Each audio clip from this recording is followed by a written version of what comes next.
இன்றைய திருக்குறள் ஒழுக்கமுடைமை அதிகாரம் 14 திருக்குறள் எண் 146.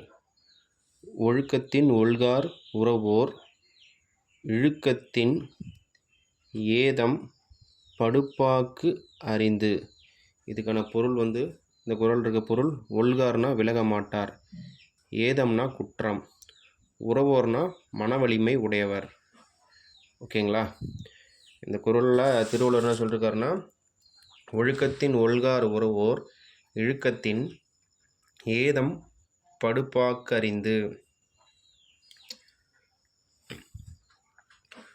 ஒழுக்கம் தவறுவதால் குற்றம் உண்டாகும் என அறிந்து மன உறுதி உடையவர் நல்லொழுக்கம் குன்றிவிடும் அளவுக்கு நடக்க மாட்டார். எப்படின்னா, ஒழுக்கத்தின் ஒல்கார் உறவோர் அப்படின்னா ஒழுக்கத்தை விட்டு விலக மாட்டாங்க. உறவோர்னா மன வலிமை உடையவர், ஒல்கார்னா விலக மாட்டார். ஒழுக்கத்தை விட்டு விலக மாட்டாங்க, மன வலிமை உடையவங்க. இழுக்கத்தின் ஏதம் படுப்பாக்கு அறிந்து. அப்படி ஒழுக்கத்தின் இழுக்கம்னா ஒழுக்கத்திலேருந்து விலகிறது, ஏதம்னா குற்றம். அப்படி ஒழுக்கத்திலேருந்து விலகணும் அப்படின்னா குற்றம் தன்னை தன்னை சூழ்ந்து கொள்ளும் அப்படின்றத அறிஞ்சு மன வலிமை உடையவங்க குற்றம் நடக்கிற மாதிரி நடந்துக்க மாட்டாங்க, ஒழுக்கம் தவறுற மாதிரி நடந்துக்க மாட்டாங்க அப்படின்னு சொல்லி வள்ளுவர் சொல்கிறாரு.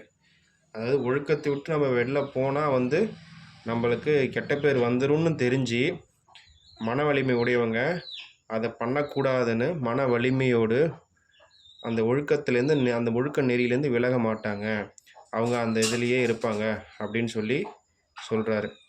இப்போ என்ன அப்படின்னா, இப்போ நமக்கு தெரியுது இது பண்ணால் தப்புன்னு தெரியுது, அந்த தப்புலேருந்து நம்ம விலகிட்டோம், அந்த தப்பை நம்ம செஞ்சிட்டோம் அப்படின்னா நமக்கு கெட்ட பேர் கிடைக்கும் அப்படின்னு தெரியும்.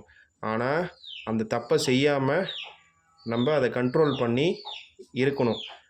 அப்படி அப்படின்னா தான் அவங்க ஒழுக்கமுடைய ரொம்ப நல்லவங்க அப்படின்ற மாதிரி திருவள்ளுவர் சொல்கிறாரு. ஓகேங்களா? Thank you friends.